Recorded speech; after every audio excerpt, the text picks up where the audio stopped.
Winter 2025 has officially ended, so I've decided to go over all the shows I checked out and let you know if you missed out on anything good. Although mainly I'm just going to throw my general thoughts around and you can decide for yourself if I'm onto something or just on something. Humanity has largely been wiped out and the only people who remain are a small group of girls with magical powers they use against the robotic monstrosities that roam this fallen world. Now I know that Gohan's has a bit of a bad reputation, with many people claiming their shows look like an overproduced massive CGI nonsense, but I gave Momentary Lily a chance because I liked Marduk's Scramble. But I quickly realized I can't watch this thing.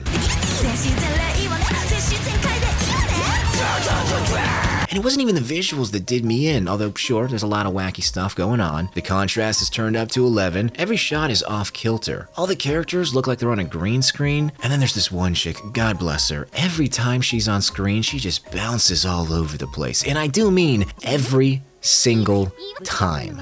It's very distracting. But the real reason I dropped Momentary Lily is because this show is like the equivalent of the grocery store. Momentary Lily is not an action show with cute girls, contrary to what you might be seeing. It is a cooking show with the most generic and by-the-book interactions and characters you can think of. I was only able to put back 4 episodes because I was holding on to hope for Madoka Magica. All the pieces were there. Now, a little spoiler for episode 2, but one of the main chicks dies. And before that happens, Boobs Girl does like a 180 on her personality and starts freaking out during a fight gone wrong. She's crying her eyes out, cursing her friends. It's like a full-on mental breakdown.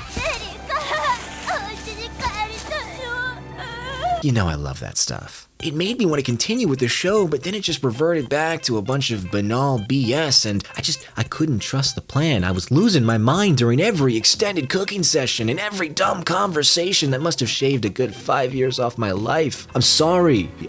I couldn't do it. I'm not strong enough. Maybe it got better towards the end and turned into the darker show I wanted to see, but I don't care anymore. You are not making me go back. House the anime. That's pretty much what everyone claims this anime is, and yeah, Dr. Detective is basically House MD. Except House is a lolly now, and he's not as, you know. Get a pony or a watermelon farm. House. Dr. Detective is divided up into a few cases involving some medical mystery that Dr. Lolly is just one brain blast away from solving. As for the mysteries, they're usually pretty good. If you have some medical knowledge, you might even be able to correctly guess the answer before the conclusion. But if not, then the big reveal might feel like a prostate exam.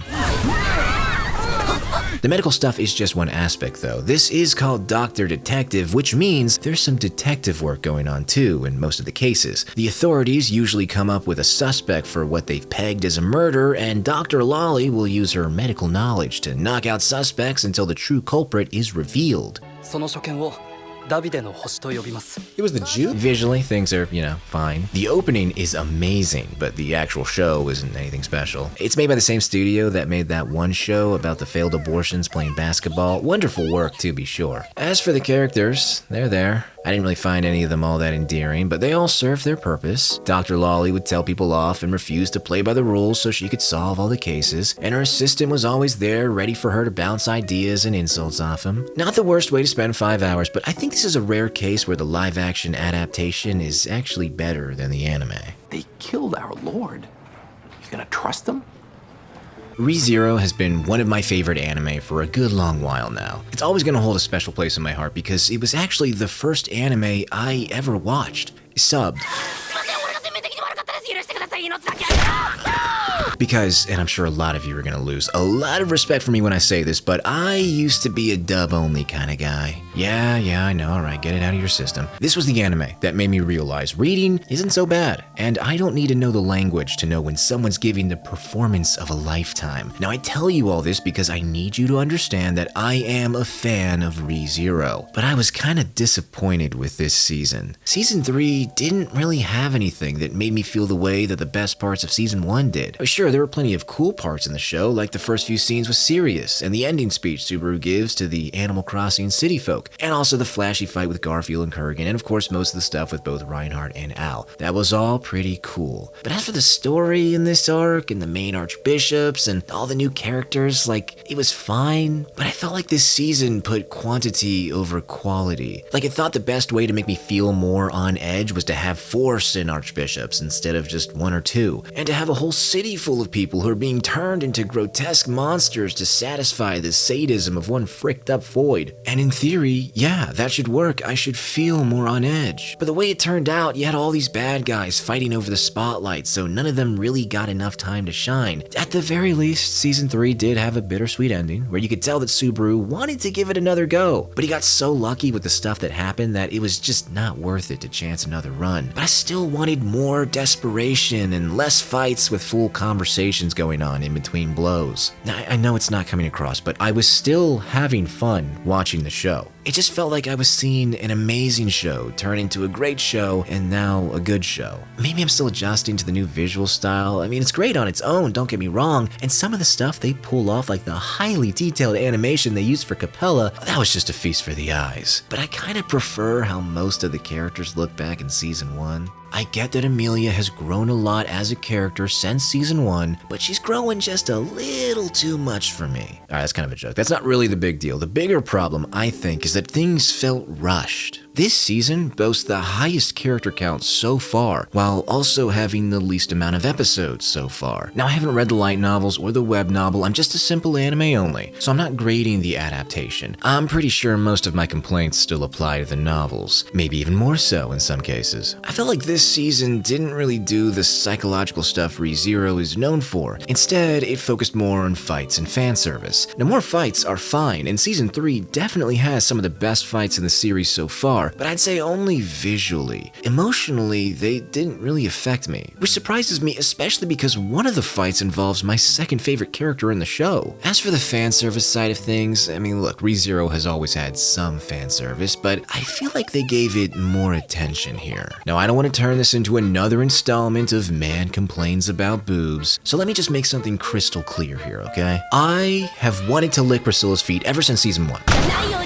But I don't watch ReZero for fan service. I watch it to scratch that psychological itch, to see the characters I know and love struggle and suffer and succeed. I watch it because I resonate with Subaru, this loser turned into a hero through sheer willpower, and one who will not hesitate to white knight for his perfect little princess because, hey, it's not simping if she's worth it. Now, a lot of that stuff is still here, but it didn't hit as hard for me this go around. I didn't find the villains as interesting or rage-inducing as before. That sense of dread I usually feel when watching this show was almost completely absent in most of the fights and encounters, especially in the second half. And while there is certainly some messed up stuff in this season, like always, it often got handled in a way that I just didn't care for. I don't know if the problem is season 3 or me at this point. Not that Mal rating should be taken as gospel, but I can't help but notice that each new season of ReZero is rated higher than the previous. And here I am saying that the one with the lowest score was easily the best. Maybe I'm just stuck in the past, I don't know. I feel like I'm falling out of love with ReZero and I don't know how to stop it. Or if the show is ever going to accommodate me and my taste in the future since I seem to be in the minority. I am still looking forward to season 4 though, okay? The trailer, it did get me excited, and like I said, this season was still good. I just want the next one to be better. Flower and Asura is just a simple, comfortable slice of life about a girl named Hana who loves reading aloud to people for fun and is poached for the broadcasting club by her extroverted upperclassman Mizuki. The characters are on the straightforward side. You only need about 15 seconds with each of them to figure out everything about them. That one's the naive one, that one's the mean one, that one's kind of brash, and this one is mine. And I definitely didn't only watch the show because I find her very attractive. But yeah, that was the main reason. And she's not even the only tall blonde young lady in this show. What are they feeding these girls? And to all the Yuri tarts expecting some girl-on-gal action, buy a rope, because this one's all about friendship and magic, and talking. And I don't mean it's like Monogatari with all the clever wordplay and visual metaphors and artsy stylistic choices and softcore pornography. It is literally just people talking or explaining the best way to talk. できました。次の儀は微濁音だよ。微濁音の儀の次の音は下がるよ。 Now, alright, there is some artsy stuff in the show. Whenever someone does an important line read, the visuals do change to help bring the words to life, but it's never anything crazy. Certainly not a bad show, but it did end right before the big competition, so if season 2 doesn't happen, then this show will go from fine to mid. I have heard some great things about the Sakamoto Days manga, which got me a little excited about the anime. So I watched it, and I don't really think it's for me. Sakamoto Days is a comedy action show about this fat guy who used to be the greatest hitman of all time, but has long since retired and started a family. But a bunch of people from his past still want him dead for one reason or another, and so he has to deal with them without killing them, or else his wife will leave and take the kid. It is a funny setup, and the show itself is funny at times, but you know, comedy is subjective and all that, and I usually didn't find it very funny. A lot of the humor gets repetitive after a while, and I think I was expecting something a little darker like One Punch Man, which struck a nice balance between absurd characters, insane events, and a surprising level of weight and meaning to seemingly silly fights. And since I am bringing up One Punch Man, I might as well say it. This show doesn't look as good as that one. But does it look bad? I don't think so. Sure, most of the fights aren't crazy, but they still seem pretty good to me. I remember seeing a bunch of people complaining about the visuals, saying that the show looked like dog water because it didn't have all the pretty particle effects like Demon Slayer. And yeah, I wasn't blown away by anything, but this is not a bad looking show, unless you know what the manga looks like. As for the characters, none of them really stood out to me. I mean, I liked Fat John Wick well enough, but that was really about it. At least I didn't dislike anyone though. I mean, maybe the sniper with the bird just a little bit. He was on the annoying side, but even he had his moments where I didn't mind him one bit. So I guess what I'm saying is that Sakamoto Days is fine, the action is decent, and I am curious where the story is going. Things started to get more interesting towards the end, so I probably will check out season 2, but I'm not counting the days until it airs. I have a crush at work. That's the name of the show, not a confession. I don't work or love. I did not come into the show with any high expectations. I more or less expected something mediocre at best, but I was pleasantly surprised with this one. This anime is not half bad. It's still mediocre, sure, but definitely on the higher end of things. The story is pretty much in the title. Mitsuya has a crush on Masugi, and Masugi has a crush on Mitsuya. So they start dating, and they want to keep their relationship a secret at work. That's really all there is to this one, and spoilers, but that source of conflict kind of fades out by the end. In terms of drama, there really isn't any, and that's kind of what I like about this one. It's just a nice, comfy show featuring a couple that actually acts like a couple for the most part. There are a few times where they get a little too gushy about how cute the other one is being, but that's about it. They are adults, not high schoolers, so they do have an adult relationship and do adult things, which is honestly refreshing to see. You don't need to wait 24 episodes for these guys to accidentally touch each other's hands. They're already doing a lot more than that by episode 1, which means you get to see a relationship that would have only started at the end of most other romance anime. And don't worry, it's a very wholesome Chungus relationship at that, until you realize that they're going to hell for not waiting until marriage, but you know, other than that, it's pretty good. But Mitsuya and Masugi aren't the only couple in this show. As is often the case, some of the side characters have their own thing going on, and I might even say that the relationship between the love-scorned career woman Hayakawa and the little hag-maxing rascal Some steals the show. As for the negatives, I mean, visually, nothing's very impressive here, and like I said, there's not much going on in the actual show. Just mundane office stuff and vanilla rom-com shenanigans. Also, I know I joked about it, but it does kind of bother me how quickly these two started banging. Like, it's not even a special event or anything, it just happens a handful of times, casually even. Where are those good old-fashioned values? Oh, by the way, I need to mention that these guys work at a company that sells snacks and tasty treats because that'll let me nicely segue into the part of the video where I say, this video is sponsored by Tokyo Treat. Tokyo Treat is a fun and exclusive Japanese snack box containing an assortment of unique full-size snacks that you are free to enjoy from the comfort of your own home. Not every box is the same because every box follows a monthly theme, and what's inside will change depending on that theme. I've got the box from May here, and the theme is Japan Snack Fari, which is pretty much why everything is animal related, except for the Kit Kats, although they do have cat in the name, so I guess that still counts. This is one of those special flavors of Kit Kat you don't see outside of Japan, salted caramel. Very buttery and delicious with just a pinch of sea salt. Next, we have the chocolate panda cake, a soft, creamy white chocolate treat. Makes me wonder what a real panda tastes like. Sadly, the Roosevelts kept that to themselves, but I'd like to believe it's similar to the melon panda cookie. Now, they don't want you to know this, but this is why they're endangered. Moving on from the pandas, we got some monkey stuff too. Each of these delectable chocolate monkey biscuits has a different face that stares at you while you devour the others. Very cool. And that's not all there is. There's also Fiery Fox Radish Bites, Terrific Tiger Konjac Jelly, Lucky Giraffe Mayo Curry Chips, Black Bear Peanut Balls, and a few other specialty items that I assure you, you will not find easily outside of Japan. Now, if you'd rather look at animals instead of eating them, then look no further than the booklet that comes with the box. There you can spot some stuff stuff on the different kinds of Japanese animals, including ones in mascot form, or from various anime.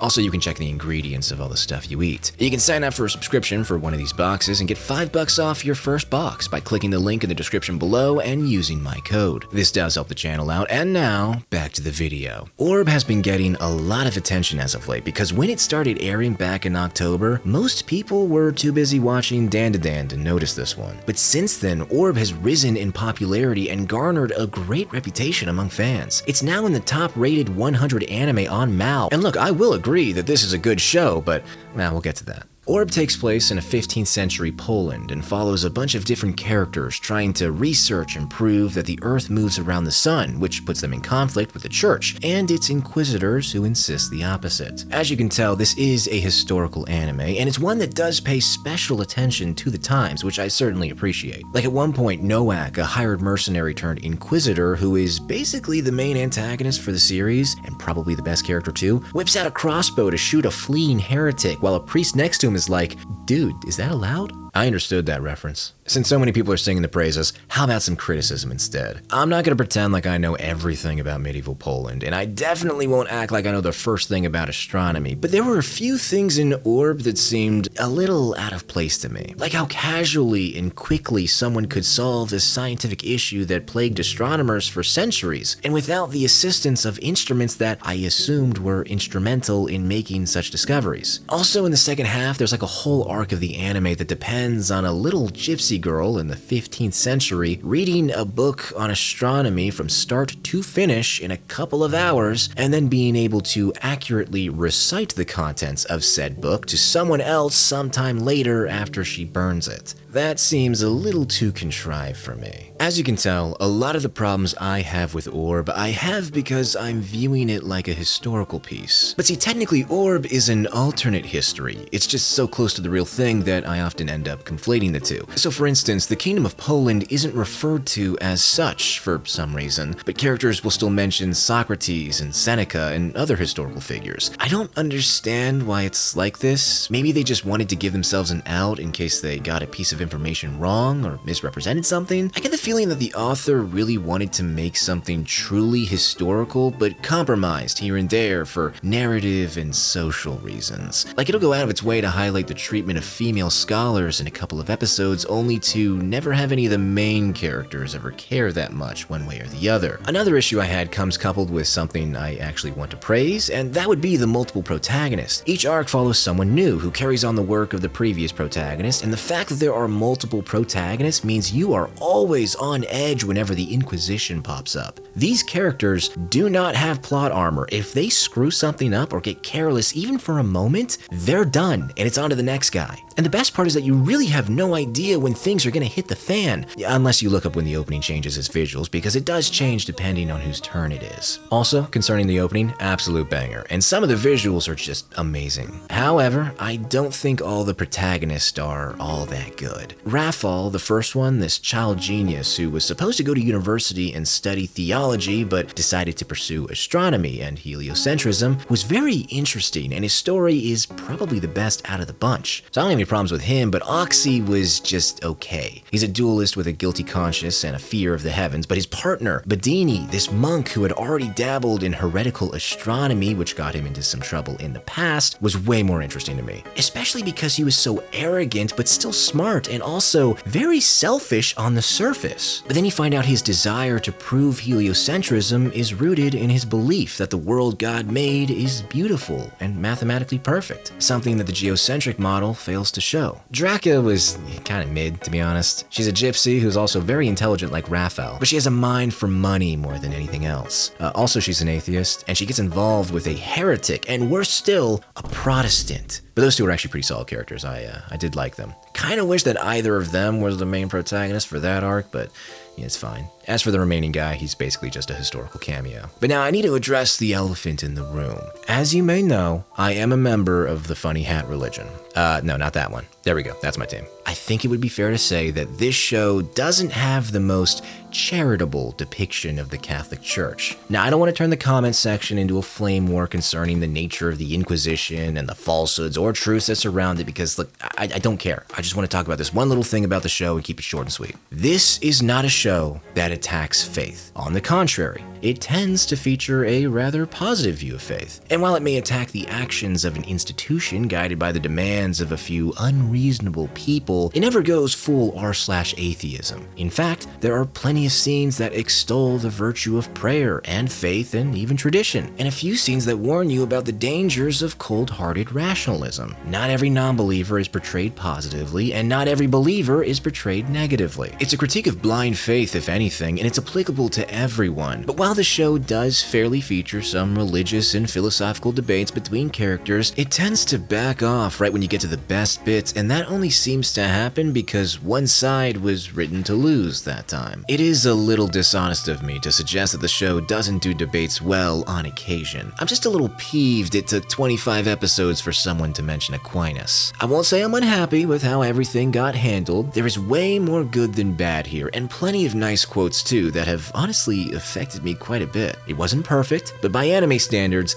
this one's wiping the floor with most of the competition. And yes, while this anime features an unsavory depiction of the church, an unsavory depiction of the church I can live with, and even enjoy the stories they're attached to. It's only when things get subversive that I get angry. So yeah, Orb, pretty good show. Thrilling story, decent characters, great soundtrack by the way. Kensuke Ushio delivered yet another banger with this one. But I don't want anyone who hasn't already seen Orb to build up wild expectations in their heads based on how a lot of big YouTubers are talking about it. Orb is a good show, but like, calm down dude. It's not that good. I'm gonna level with you guys. Did not care for Solo Leveling Season 1. They told me it was the most hype manhwa of all time, and that could be true, I don't know. Manhwa was never really my thing. The general style doesn't appeal to me, but I still watched Season 1 because, you know, I didn't have anything better to do. And the fights were pretty cool.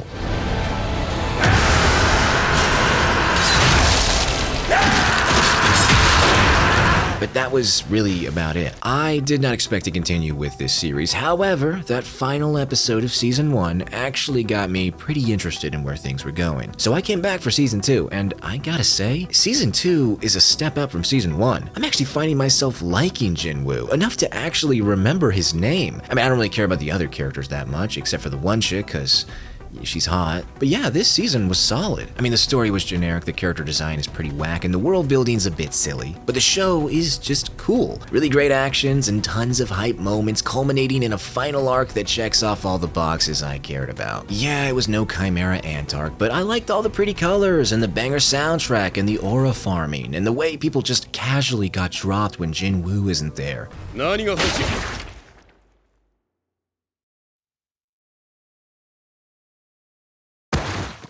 Solo Leveling is a show I can just turn my brain off and enjoy, and usually I would consider that evidence of a bad show. But look, not everything needs to be a thought-provoking masterpiece that makes you reconsider what you thought you knew about anime. Sometimes, I just want to see an edgelord beat the crap out of monsters. But do not confuse me with those Solo Leveling fans who disliked episode 9 just because it didn't have any fights, and instead dared to let our protagonist have an emotional reunion with his comatose mother. Because I did like that episode.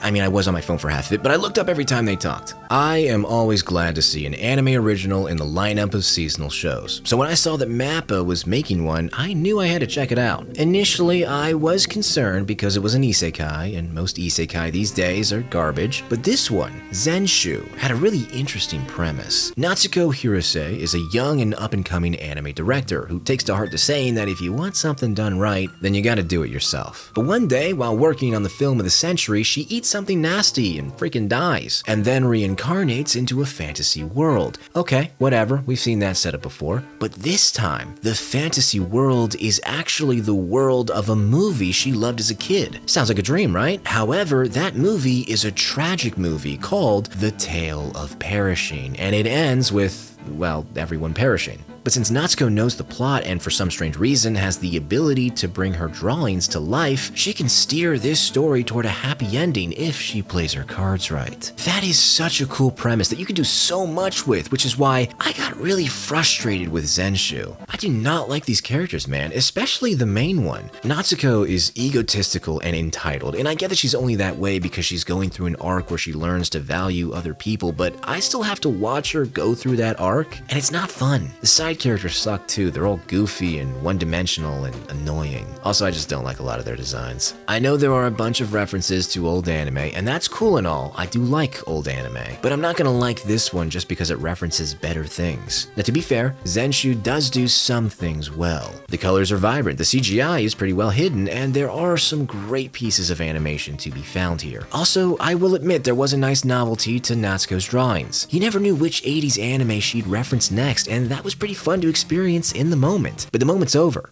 And when I look back on what I saw, it feels like none of it really mattered. And I don't mean that the anime is cynical. On the contrary, it's got a happy ending. I just mean that most of this show felt like filler. And even the parts that don't feel like they have the quality of writing of a filler episode. I really think there was a missed opportunity with the whole movie gimmick. In an era when more and more shows are basically starting with a movie, why not have an extended episode 1 that is just the movie, the tale of perishing? Let us see the full thing with Natsuko so we can theorize about what to do next, episode by episode, instead of having her highlight the relevant portions as they come up. Because as it stands, the world doesn't feel like it actually exists outside of what's on the screen. And I get that it's technically fake, but it's supposed to be real to the people who belong to it, and it just doesn't feel like it. Maybe I'm being too harsh on this one, but all I can see is wasted potential. I'm just thinking about how cool it would be for me to find myself in a tragedy like War in the Pocket, and I have to use my knowledge from rewatching that OVA over and over again to figure out how to stop the hamburger ending. I would know important things that no one else is supposed to know, but they have no reason to trust me or even follow my advice because, like, I'm just some guy. And it's not even ReZero. I don't get multiple attempts, so when the curtains come, that's it. I can just imagine the dread that comes with seeing the beginnings of a scene I'm all too familiar with, or the frustration I'd feel when I did everything right but all the bad stuff still happens anyway. Zenshuu doesn't really seem to care about any of that stuff. It's only focused on love, the thing Natsuko never felt before, which caused her to fall behind on her movie's production schedule and led to the start of the show. And you know, that's fine, I've got nothing against love. Escaflowne is one of my favorite isekai of all time, and it's all about love. But the love story in Zenshuu is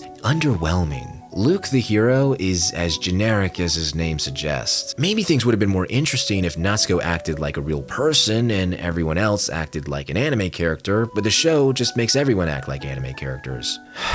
It does bum me out that I really don't have anything nice to say about this one. So let me just say this. I do think episode 7 was a solid episode. You get a run through of Natsuko's life and see how several people from her childhood all the way up to her college days all became enthralled with her. There's some real funny moments in there. I thought the guy who fell for her in middle school and became an incredible track star just because she needed reference material for a running animation was a cool little sequence. And it ends with her revealing that she doesn't even remember the guy's name properly. And yeah, it sucks for him, but it's kind of funny. I liked it. But this episode is an episode that barely involves the tale of perishing world and characters, so I don't really know how much of a compliment that is. I'm getting married to a girl I hate in my class. This one's about a guy with a rich grandpa who has to marry the daughter of his granddad's current lover if he wants to inherit his massive fortune. Also, they're both in the same class and they hate each other, hence the title. I only got 3 episodes deep into this one. Wasn't really feeling it. The main guy was alright, but the main chick really annoyed me. I think I'm starting to realize I don't actually like tsunderes. And while I'm all about dating your cousin, I wouldn't date the main guy's cousin. The doll thing doesn't do much for me. But there was another chick I saw, the breastly blonde lady. She was pretty cool. I liked her. Not enough to keep watching the show, but yeah, she's best girl. I'm not gonna say that the show was bad, just that it wasn't for me. It's a rom-com that has a romance I'm not rooting for, and comedy I don't find very funny. Welcome to Japan, Miss Elf was something I actually expected to enjoy a lot more, but it didn't turn out that way. I feel like I was played and I have only myself to blame. I saw elf romance anime and my mind just went to places. But basically, I just got all excited thinking that this would be a fish out of water, reverse isekai type situation, and I guess that it is, but it's also a lot of other stuff too. I could do without the traveling between world stuff. And it might sound petty, but it does kind of rub me the wrong way how Miss Elf would be telling us how she can't speak Japanese in perfect Japanese. I'm not asking them to go out and create a whole new language and have her speak it the whole time, but, you know, that would have been kind of cool. Now, unlike with the marriage anime, I don't dislike the main chick. she's fine. I just didn't find the romance all that engaging, and this one was starting to introduce more characters who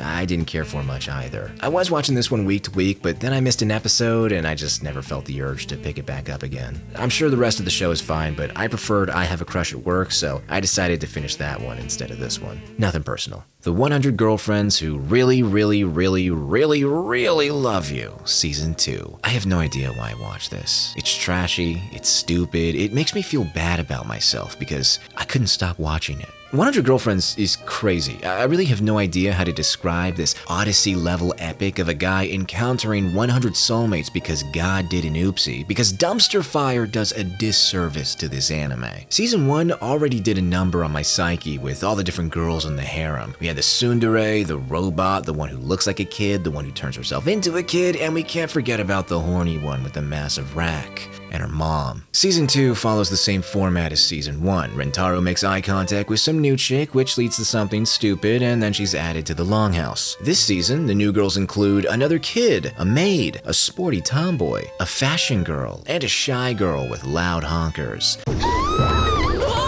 The comedy is... yeah.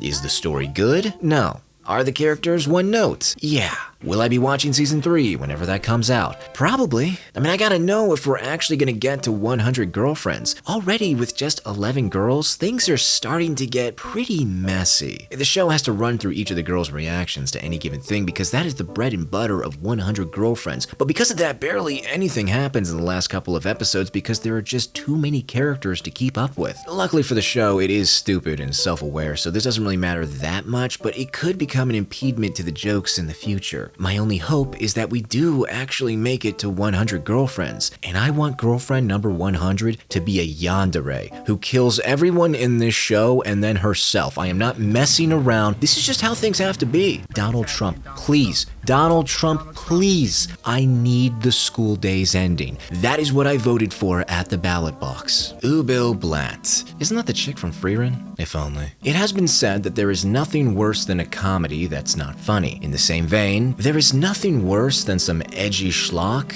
that's not edgy. Übel Blatt is a dark fantasy set in a morally gray world filled with villains, ill intent, and Fairy Guts Berserk, the twink swordsman. I watched the first episode and dropped it right after. Nothing about the world or the characters gripped me, and the animation was nothing to look at either. The only thing that could have kept me watching was if the show was absurdly gory or provocative in some way, but it would appear they didn't want to commit to the bit on this one. I did hear that later episodes got more juicy, so I came back for 2 more episodes, but it was filled with the exact kind of generic dark tropes and underwhelming obstacles and fan service heavy designs that I expected from the beginning. You guys remember Goblin Slayer? Now that had a great first episode. It was intense and messed up and edgy in all the right ways, over the top and uncompromising. And man, did it have a sense of style. I wish this was Goblin Slayer episode 1, but it's not. It's the rest of Goblin Slayer. Actually, that's a little too harsh. I still kind of like Goblin Slayer.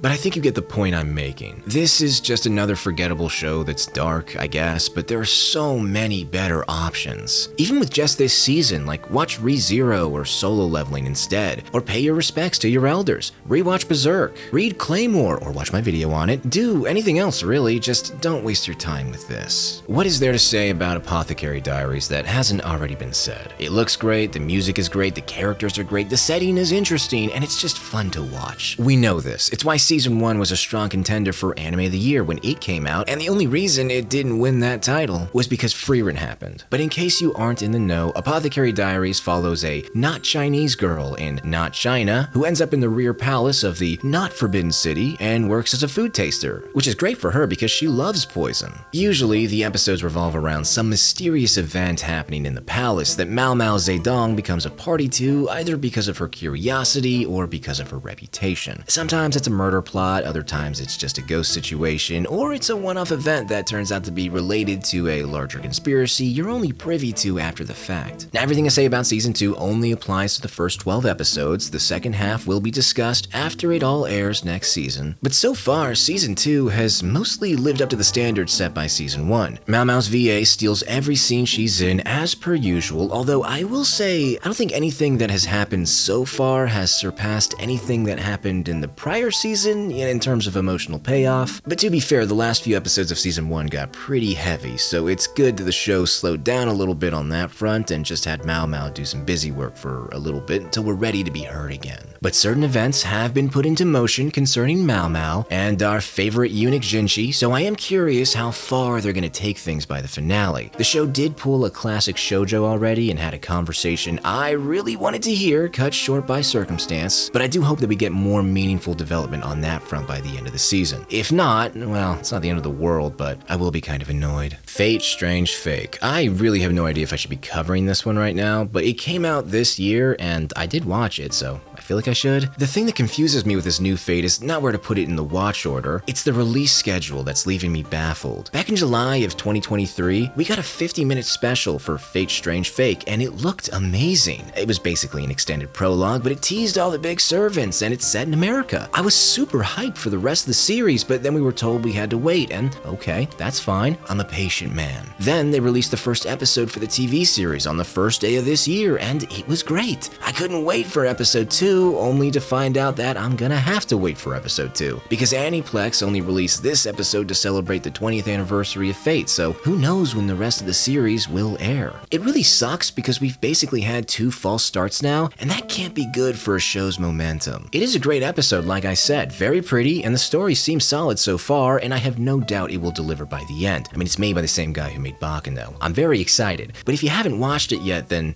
don't. Just wait until the show actually starts for real. Well, that's everything I watched this season, although there was another show on Netflix I noticed when I was watching Sakamoto Days, and I guess I could briefly mention it. It's called Babanbabanban Vampire. I didn't have any time to watch it, so let's just read a review on my anime list instead. Fantastic anime, probably anime of the year if I'm being honest. Oh, sounds pretty good. I think I may have missed out on something here. The relationships between the vampires and the extremely young and delicious boy is the best written relationship I've seen in any form of media.